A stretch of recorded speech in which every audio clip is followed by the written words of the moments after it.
Portland State, UC Davis, and Idaho State are all in action this weekend, which can only mean one thing. This week in Big Sky football is so back.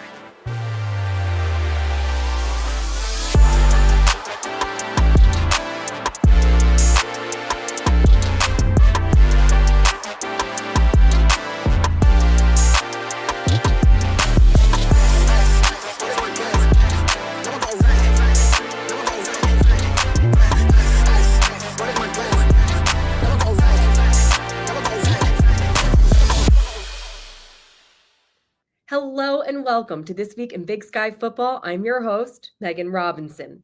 After making a run to the FCS quarterfinals last season, UC Davis enters 2025 eighth in the Stats Perform preseason top 25.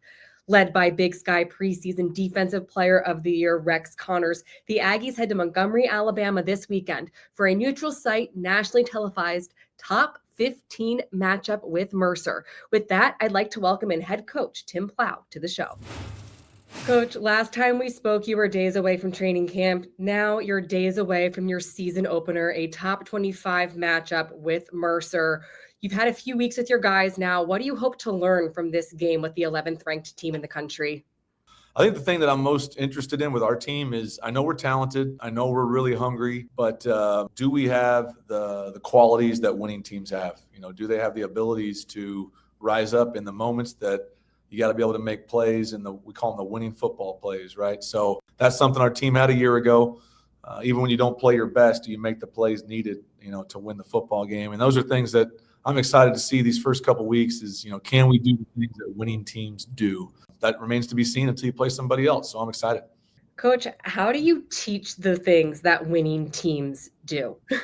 Yeah, no, it's a great question. What we try to do is we try to build our practices around situational football. As much as you want to practice your schemes and your plays, we try to have a lot of periods that focus more on end of half, end of game, third down, backed up, red zone, 4-down zone, the middle 8, 4-minute. There's just a lot of things that pop up within games that decide games. And we always talk about most teams lose football games. They don't win games. What we're trying to do is before you can learn how to win, you got to learn how to not lose. We try to have our practices built that way so that we can put them in as many organic situations as possible so that it isn't the first time it pops up in the middle of the game. No matter what you do, things will come in the middle of the game. You're like, dang it, we didn't go over that situation. I hope our guys handle it well. But you just try to create that throughout the season and throughout camp where it's not the first time they have dealt with that situation or that moment in a game. Hopefully they've practiced it so that they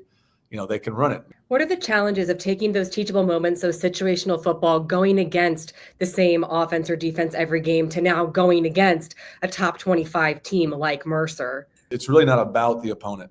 It's really about us and how well we play. I've told the offenses that I've coached for years, I don't really care what the defense does. I care about how well we're executing what we've decided to do, and we try to make them react to us. And I would hope our defense would be the same way. Let's not focus so much on what they're doing. Let's focus on our call and executing what we've decided upon and make them react to us. No Lan Larison, no Miles Hastings. However, you have all 5 starters returning to your offensive line. What kind of difference can that position group make when you have a new guy under center and a new running back? There's so many components and elements, to the offensive line play. And when you have a veteran quarterback like a Miles, they're going to do a lot of things at the line of scrimmage. They're going to make the O-line's job easier because they're going to make a lot of the calls for them. When you got a younger quarterback, you're not going to ask him to do those things. You're not going to put that on his plate. And so when you have a veteran O-line, you don't need him to, right? So those guys can do it. They can make adjustments during the drive. They've communicated with each other for years now. If you're using tempo plays, they can do things really quickly and get teams communicated. And so I think the physicality aspect, obviously, but I think more importantly, when you're talking about offensive line, you're talking about continuity and communication. And having those guys back is such a huge luxury when you're playing a young quarterback and playing new guys at running back.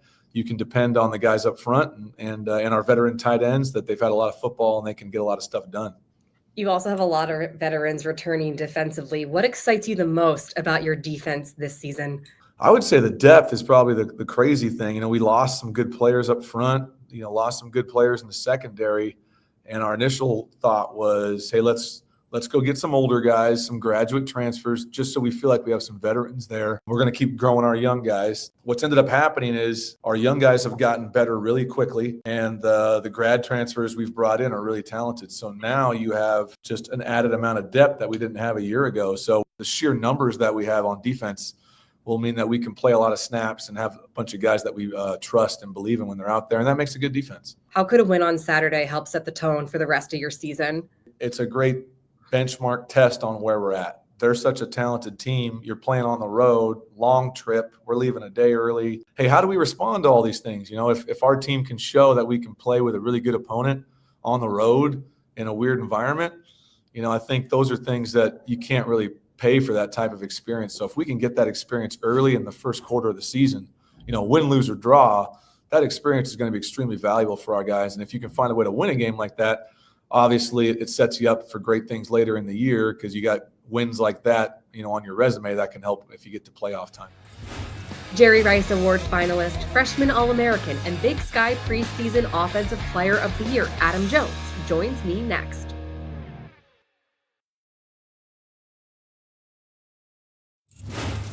Welcome back to This Week in Big Sky Football. I'm Megan Robinson. Montana State's Adam Jones was the 2024 Big Sky Freshman of the Year. He was also a finalist for the Jerry Rice Award. He enters this season as the Big Sky preseason offensive MVP, and he's joining me on the show now. Adam, congratulations. Big Sky preseason offensive MVP. What do you attribute to this recognition? The awards we've gotten, the awards I've gotten is a testament to our team last year, all the coaches around, and just the support of the Bozeman community and how awesome it is to play here. And I think, it's a testament to a lot of people doing their job and me benefiting from that. I want to show you a video that I'm sure you have seen. Adam Jones is the preseason MVP on the offensive side for the Big Sky Conference. Oh, he is? That's sick. My dog, holy. Congrats to him, man. How does it feel to see JT Reed react that way about you being named MVP?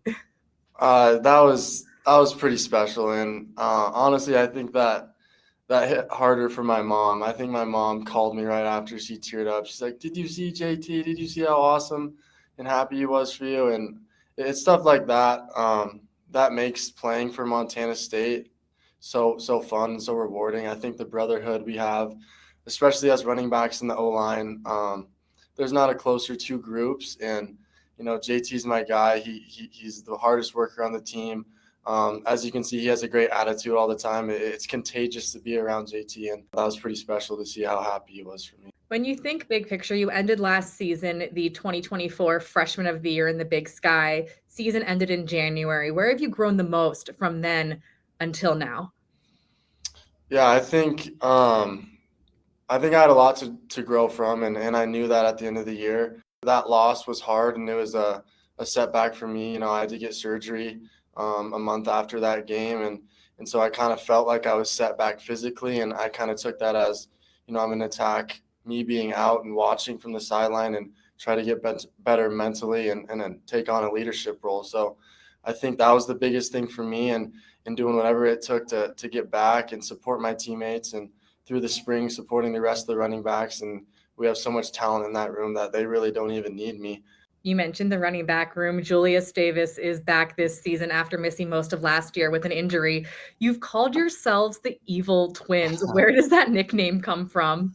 Julius, meetings last year, me being number 23 and him 32, and you flip-flop the numbers. He's like, "Man, you're my evil twin." It's like, it's one of our jokes, but throughout the season, him being out last year, he supported me through everything, and that was one thing he'd always come back to. Julius is a guy, very high energy, always supporting us and the rest of the team. And man, I'm so pumped to be out there with him this year. He brings a whole nother side to this team, and his energy is very contagious for all of us. Only 10 starters back from last season. Again, you are one of the veterans, lots of youth on that offensive line. How can you as a running back help take pressure off this younger O-line group?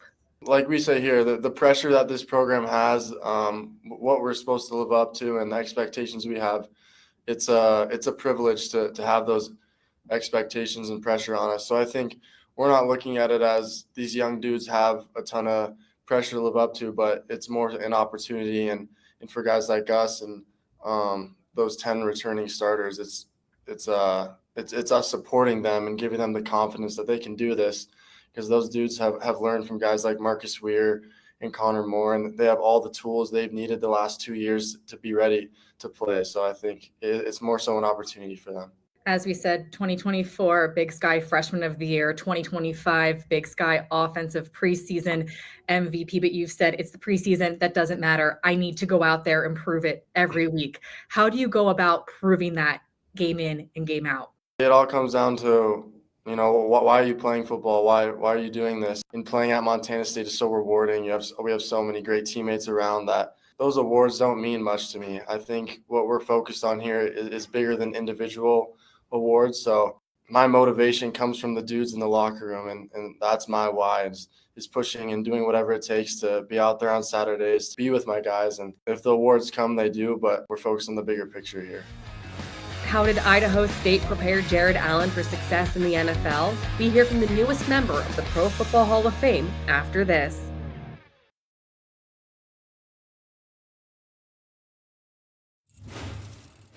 When it comes to football, Jared Allen has quite the impressive resume. The Idaho State alum was the conference's first Buck Buchanan Award winner. He's a member of the Big Sky Hall of Fame's inaugural class, and now he's been enshrined in Canton at the Pro Football Hall of Fame. I spoke with Allen earlier this summer and asked him, when he thinks about all he's accomplished in the sport, what makes him the most proud? His answer was simple: getting to do it all his own way. I had the NFL sack leaders taped up in my locker every season so I could show up to work and physically see greatness and never allow myself to feel like I arrived. First and foremost, congratulations on being a member of the 2025 Pro Football Hall of Fame class. This is not your first time being inducted into a Hall of Fame. What is the secret to your success at all the different stages of your career? Oh, I think it's never being satisfied. I think it's always having a chip on my shoulder, always trying to outdo myself from the year before, and just an unrelenting work ethic. And I'm never afraid to work. I'm never afraid to do whatever it takes to get the task done. And I'm very, very goal oriented in that aspect of, when I set goals, I'll do anything to achieve them. And that's just kind of the mindset I've always had. And, obviously couple that with the gifts that God blessed me with, from just height, weight, physical gifts. And then, like I said, but I think the biggest thing is just that mentality and the self-belief and the self-confidence, knowing that if I work hard enough, I can accomplish anything. And so that's kind of always been my mindset. And I think that's been the key to my success. You're talking about the chip on your shoulder. You played FCS football. A lot of FCS players carry that same mindset that they were overlooked and they need to work harder for things. How did your time at Idaho State prepare you for that success in the NFL? I've had great coaches. First off, I've had great coaches at every stop of my career, from Pop Warner up to high school, college, and the pros. So I think, that in alone was first and foremost. Second of all, I think, you hear all the time that you're playing lower competition, you're playing this, you're playing this, blah, blah, blah, blah. And so it wears on you and you kind of get pissed off and you're like, I want to prove everybody wrong. At least I did, right? Realizing where you're at, what you're trying to accomplish, try to accomplish everything you can in the place you're at and let that springboard you to the next level. So I tried to soak up as much technique as I could from my coaches. When the scouts were coming through, ask a bunch of questions, and then just present yourself in a confident manner. And every time we got to play 1A schools, I tried to, put my best foot forward. So I really think, the FCS schools they teach you to persevere. You did prove people wrong. You were a two-time All-American, the Big Sky's first Buck Buchanan Award winner, 4th round draft pick, 4-time first team All-Pro. Just name, a handful of your accomplishments. Hall of Fame aside, both Big Sky and pro football, when you think back of what you've accomplished in your career, what makes you the most proud? I think I'm most proud of is how I played the game. I really think I can look back and honor those guys. I used to watch 100 Toughest Men before every Friday football game, in kind of high school, or the NFL's 100 Toughest Men. And I think if those guys were to go back and watch my film, they would say I played the game the right way. That they would say that I had an old school mentality. That's probably what I'm most proud of in my career, and is that I never settled. I never felt like I arrived. A lot of people, they get to college, and that was their goal. And then, they coast through, they get the degree, whatever, and they go, or they get to the NFL, they get drafted. Well, guess what? They met their life's goal, and so they don't really know what else to do. I just kept setting new goals and kept trying to achieve newer or higher heights, and it all worked out. You went from the Big Sky to the Pro Football Hall of Fame. What is your advice to those players who hope to be where you are one day? My advice to people is to dream big, right? Set lofty goals and then go attain them, and put the work in. Nothing is going to fall in your lap. And football, and just like sports in there, but football is one of those sports. What you put into it, you will get out of it. The more film you watch, the more time you spend at mastering your craft, technique, weight room, and all that plays a certain aspect, but eventually you're fast, eventually you're strong, eventually you're that. So it's really the mental, it's really the technique, it's really all those small in-game things that take over.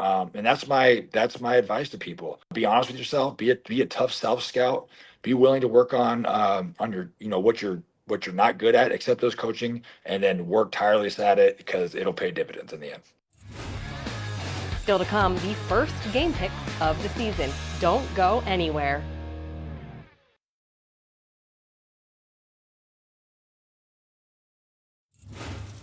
Welcome back to This Week in Big Sky Football. I'm your host, Megan Robinson, joined now by a radio host and columnist for JohnCanzano.com, John Kanzano himself. John, we're going to get to game picks in just a minute, but you've covered Portland State for a while. You've been on top of this team. They're one of our teams opening the season week 0. It's a new look Vikings team from the one we saw a year ago. What are your early impressions of the Vikes? Well, first of all, they're playing a bunch of ranked teams, and Bruce Barnum, the coach at Portland State, told me something kind of funny.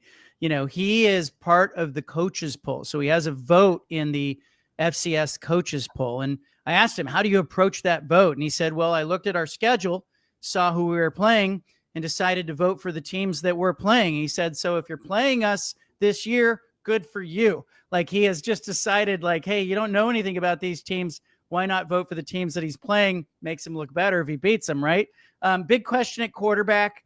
I don't think we're going to get an answer to who they're going to start at quarterback. I talked to Bruce Barnum, just last night, and I think he's content to go into warmups for this game, leaving Tarleton State wondering who's going to play at quarterback.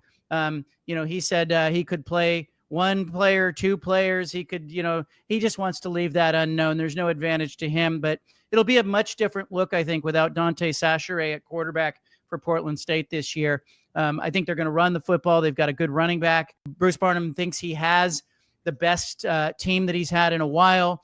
The Vikings, of course, hosting 10th ranked Tarleton State on Saturday. This is the first time a Vikings home game will be nationally broadcast on ESPN2. Who are you taking in this matchup, John? Look, I think they have a lot of respect. Tarleton's got a lot of juniors, a lot of seniors, but we're talking about game one here. And I think Portland State will have some surprises for Tarleton State as far as, the style of play, who's going to play quarterback. Kind of expect we're going to see those typical first game, week 0 mistakes that are made. I like the home team in that situation. So give me Portland State in an upset. And I'll remind your viewers that I did not miss last season in picking any of those games that I picked last season. And so I think I start 1-0. I like Portland State in an upset. Idaho State, our second team playing on Saturday. They're heading to Vegas to take on UNLV. That would be an FCS over FBS matchup. Will we get 2 upsets this weekend? I think UNLV's just got too much coming back, too much momentum. And I think they're well coached, and I just think they have too much. It's just one of these games where I think, just a little in over your head, but I think UNLV wins this game. Our game of the week is that top 15 matchup between UC Davis and Mercer, 8 versus 11, neutral site. Who do you like in this top 15 clash? Yeah, I don't know a lot about Mercer, but I did call down and get in touch with some coaches in their conference. And I said, okay, how do you feel about Mercer this season? The predominant feeling was that Mercer is got its best team and is going to win this game, in which we all view as a neutral site game. I'm taking Mercer. I think it'll be a really good game. Nothing against UC Davis, but give me Mercer. All right, John, picks are locked. They are in. We will see if you can go a perfect 6-0 between last season and this season. Appreciate you being here and for all of your insight. Once again, Saturdays are officially reserved for college football. Thanks so much for joining me on the first episode of This Week in Big Sky Football for the 2025 season. I am so excited to be back, and I will see you all next week.